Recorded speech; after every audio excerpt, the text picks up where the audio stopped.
Another day, another service. TCL 55 inches Android TV. Ganito po ulit ang problema niya. Handbars, puro guhit lang na ganyan. Kadalasan po si TCL ang may ganitong issue. Pag ganyan ang problema, sigurado LCD ang problema. Kaya nilagay na natin dito yung isolation method natin. At dito, pre-testing natin para malaman natin kung okay na talaga yung picture. Karaniwan kapag nag-repair tayo ng ganito, 15 to 30 minutes natin tinitesting. Ito, sa final testing natin, okay na ulit. Sa ganitong repair po natin, nagbibigay po tayo ng warranty. Plus one happy customer na naman po tayo ngayong araw. Kaya kung nais nyong ipagawa ang TV nyo, i-PM nyo lang po ako sa messenger ko. Maraming salamat sa unang customer natin ngayon na si Sir John Quintos na Makati City. Sa amin yung pinagkatiwala ang TV nyo. Maraming salamat po. Second repair natin ngayon, Samsung 49 inches Smart TV. Ganito po ang sira ng TV ni Sir. Dati daw po may picture pa ito pero bluish lang yung picture. May matatanaw ka ng mga blue dots, yung mga ilaw niya, yung mga backlights niya. Pero may sira din pala ang LCD. Kaya bago natin palitan yung mga backlights ito, inayos muna natin yung LCD. Para hindi masayang yung nakuha natin backlights, kailangan mapalabas muna natin yung picture. Kaya ito nilagyan ko na ng special technique. Kaya yon dito napalabas na natin yung picture.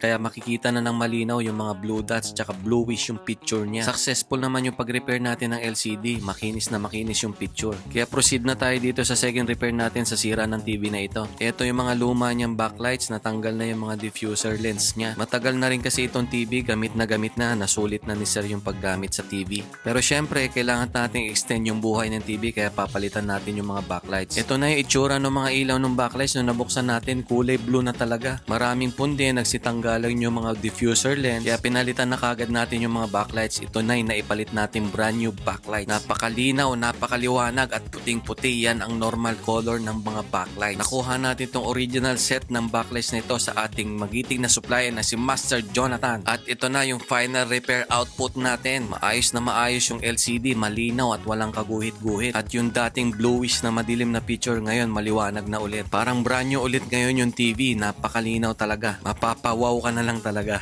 At maraming salamat sa second customer natin ngayon na si Sir Gerardo De Jesus ng Taguig City. Maraming salamat po sir sa anyo pinagkatiwala ang TV nyo. Mabuhay po kayo. God bless us all. Maraming salamat po.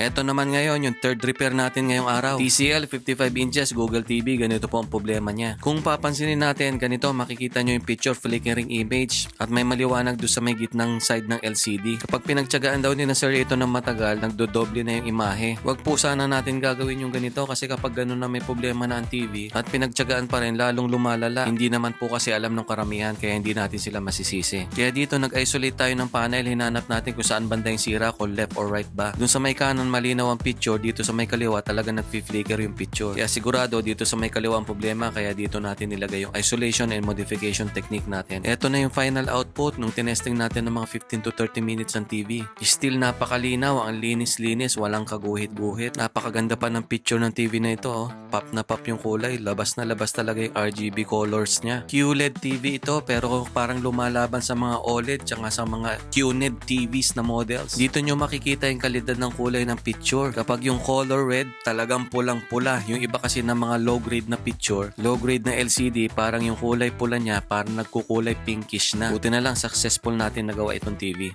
Fourth repair natin ngayon ito, Samsung 43 inches Smart TV. Ganito po ang problema niya, double image as flickering. Nagfi-flicker po yung image niya. Kapareho lang siya ng issue ng TCL na ginawa natin kanina. Same procedure nang makita natin itong nasa kaliwa niya ang may problema. Dito na natin in-apply uli yung isolation and modification technique natin. Dito sa pre-testing natin, bago painitin ng husto ang TV, okay naman siya. Kailangan talaga kasi painitin yung TV bago masabing okay na talaga. Kasi may tendency na kapag uminit na yung TV, magloko ulit o bumalik lalo yung sira. No worries naman sa mga customer natin, may warranty naman ito. Kung may mga ganito po kayo sira ng TV o kahit ano pang sira ng TV, i-PM nyo po ako sa messenger ko. Nagsiservice po ko around Metro Manila and nearby areas. Maraming salamat kay Sir John Galera ng Pasay City. Sa amin nyo pinagkatiwala ang mga TV nyo. Mabuhay po kayo. Maraming salamat po. God bless us all.